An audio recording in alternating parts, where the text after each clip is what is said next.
You grew up hearing your parents tell you what was right or wrong, what to do when you had a fever, a pain, a disappointment. They packed your lunch, chose your school, set your bedtime.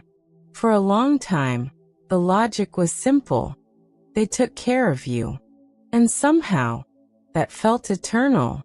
But then, almost without warning, something shifts. First come the small forgettings, a missed appointment, a name that slips away. Then a minor fall, a trip to the hospital, you only find out about days later. And you realize, the roles are reversing. You're still their son or daughter. But now you also need to be their caregiver. This moment is confusing, because no one teaches you how to deal with the guilt of not being there all the time. No one talks about the helplessness you feel when your father seems more fragile, or your mother more disoriented. It's like living through a silent exchange of responsibilities, without an instruction manual. The hardest part is balancing respect for their autonomy with your desire to protect them. You want to help, but not overstep. You want to be present, but not controlling. And often you end up stuck, afraid of doing too much or too little. This stage demands a new kind of presence, one that goes beyond the physical. Being present in this new context means noticing the signs, creating care routines, having more mature conversations, all while preserving trust and dignity. It's also a time for internal reflection. You begin to ask yourself, what kind of son or daughter do I want to be now? It's not about perfection. It's about intention, about understanding that long-distance caregiving is a real challenge, but also an opportunity for reconnection. And the truth is, you're not alone. More and more adults are living through this silent dilemma, loving and caring for aging parents, even when life has taken them far away. Simply recognizing this transition is already the first step toward acting with more awareness. After all, before making plans, routines, or strategies, you need to truly understand what your new role in this story is. The risks of being unprepared. Most families only realize how unprepared they were after something happens. A call in the middle of the night. A neighbor letting you know your father was taken away in an ambulance. A financial scam that only came to light when it was already too late. The truth is harsh. When there's no conversation, no planning, no ongoing attention, caregiving turns into crisis, and often into guilt. It's common to assume our parents can handle things, especially if they're still relatively active. But aging isn't always linear.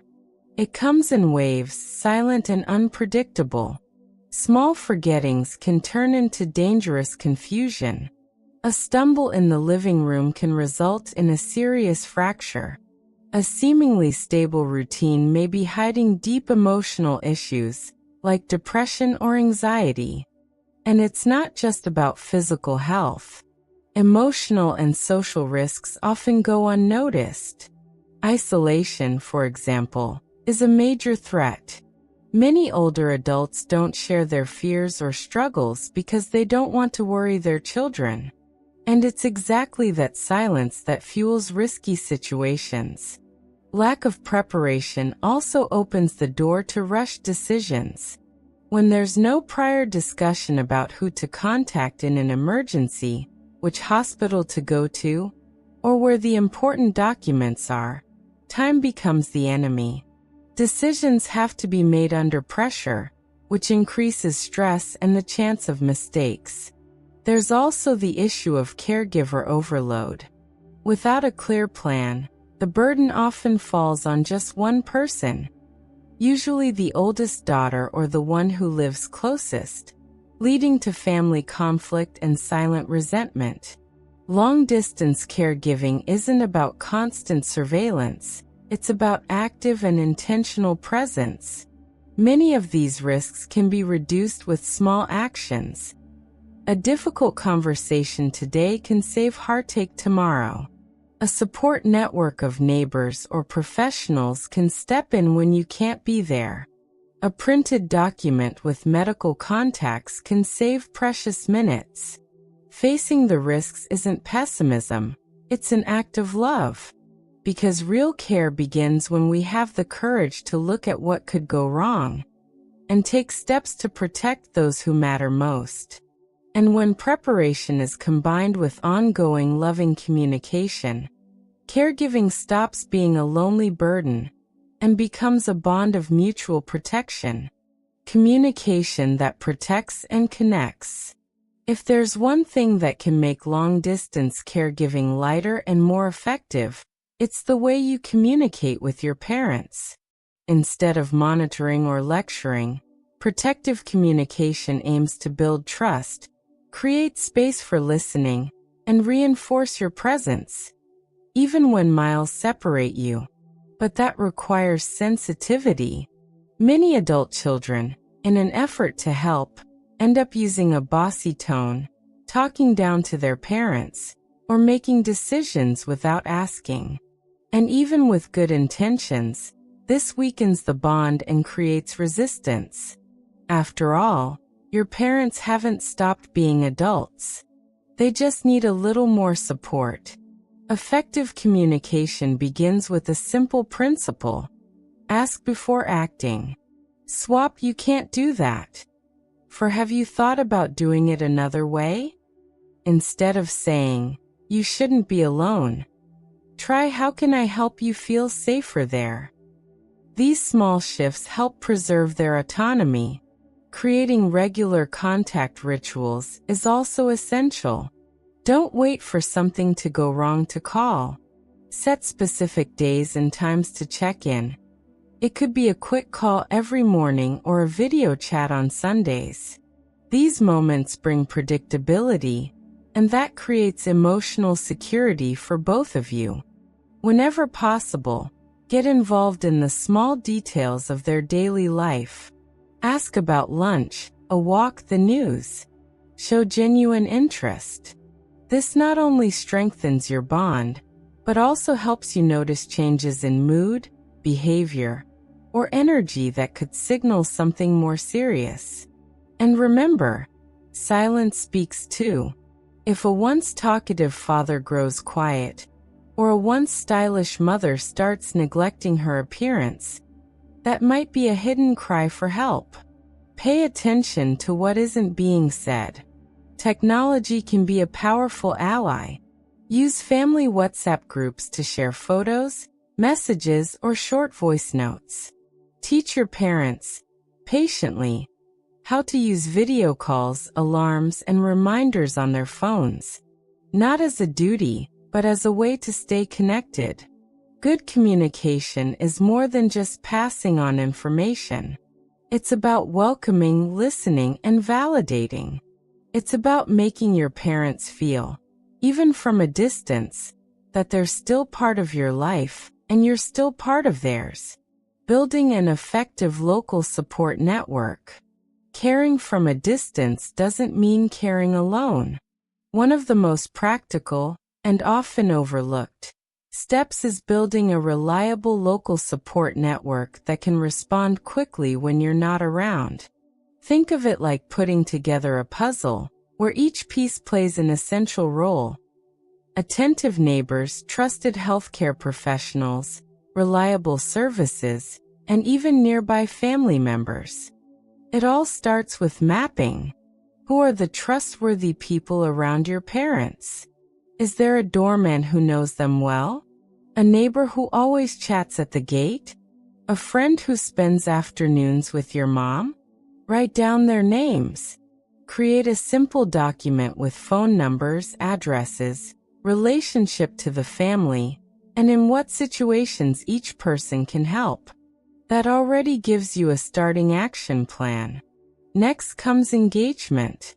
Let these people know that you consider them part of the support network. It may seem obvious, But many don't step in simply because they think it's not their place. A quick conversation can change that. If you notice anything unusual with my mom, could you please send me a message? Most people are willing to help. They just need to be asked clearly. Beyond people, think about local services. Neighborhood pharmacies, clinics, grocery or meal deliveries, adapted transportation. Having these contacts organized makes daily life easier for your parents and reduces their dependence on you for basic tasks.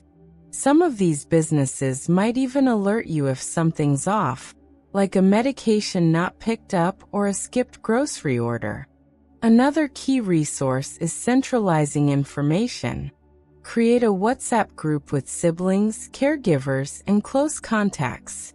Keep everyone updated on what's going on. This avoids duplicated efforts, miscommunication, and also fosters a sense of teamwork. A shared spreadsheet with key data, doctors, medications, insurance, emergency contacts, can be accessed by everyone at any time. Finally, don't overlook digital tools. There are apps that remind users to take medications, allow you to input alert signs, or even monitor vital signs. Your parents don't need to handle everything themselves. You can manage or set things up remotely, always respecting their comfort level. Building a support network means letting go of the illusion of total control and embracing the idea of collective care. On your own, it's too much. But with local and digital allies, you turn distance into smart, meaningful presence. Advanced planning. The conversation that prevents crisis. Few things are more frightening than being caught off guard by a family emergency, especially when it involves decisions no one ever had the courage to discuss. Who will be responsible for authorizing a procedure? Where is the list of medications? Which hospital is preferred? These questions, when asked in the middle of a crisis, bring anxiety, confusion, and often regret. That's why advanced planning is one of the greatest acts of care you can offer your parents and yourself. It doesn't have to be complicated, but it does need to exist. And most importantly, it needs to happen before it becomes urgent. Start with the basics. Primary doctors, current medications, allergies, health insurance, personal documents, emergency contacts. All this information should be well organized, ideally both in a physical location, like a labeled folder, and in a digital format, such as a shared spreadsheet accessible to family members. Then move on to the more sensitive, yet essential, conversations. Healthcare proxies, decisions about medical interventions, preferences in case of loss of autonomy. Talking about these things can feel heavy, and many parents may resist. But how you bring it up makes all the difference. Instead of pushing, try suggesting, "I want to respect your wishes." And to do that, we need to talk about what you'd want in certain situations. That way, we can avoid confusion down the line.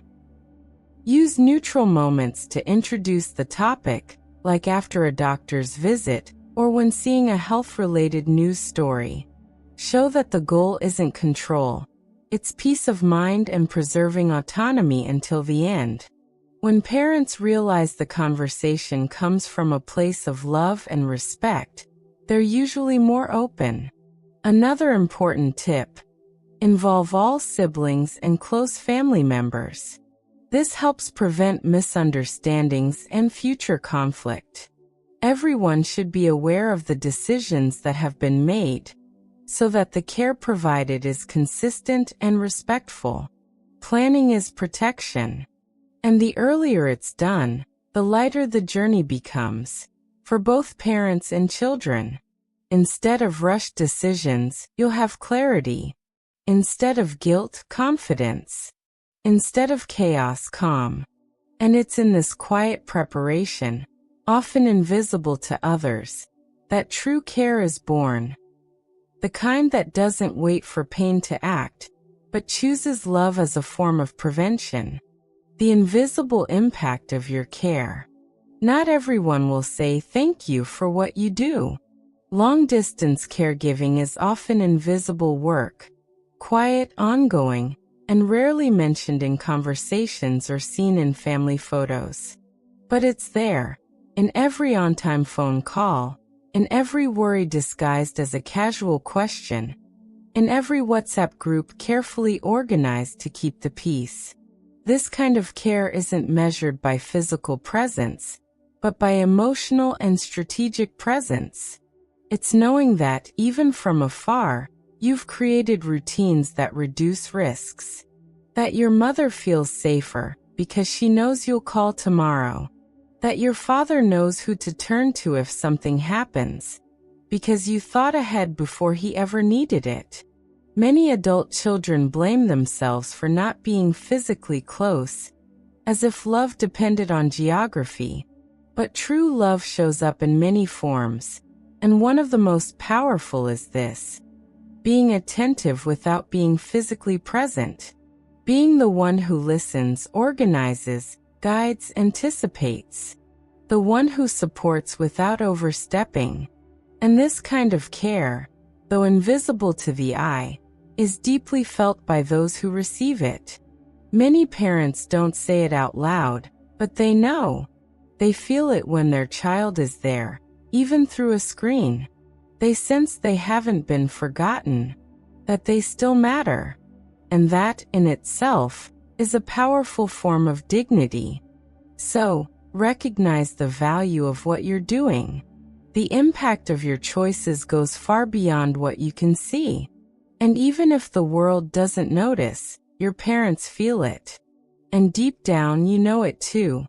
You're taking care of what truly matters. Caring from a distance is not the same as being absent. It's a different, and often more challenging, way of showing love. It means planning when everything seems fine, having tough conversations, and organizing behind the scenes. And that takes courage. In this video, you've seen that it's possible to turn worry into action, and distance into presence. That you don't have to carry it all alone. All it takes is building a support network, keeping the conversation open, and preparing with care. Your role has changed, it's true, but the love remains the same. And now, it can be even more intentional, more meaningful, more present. You are not alone. And your parents don't have to be either. If this video resonated with you in any way, share it with your siblings, friends, or in your family group chat. Someone out there might be going through exactly what you are, and need to hear this today. Leave a comment below, and tell us how you've been caring for your parents from a distance. Your story might inspire other families. And if you'd like to receive a free checklist with the key steps to protect your parents, even from afar, just click the link in the description. Caring begins with information.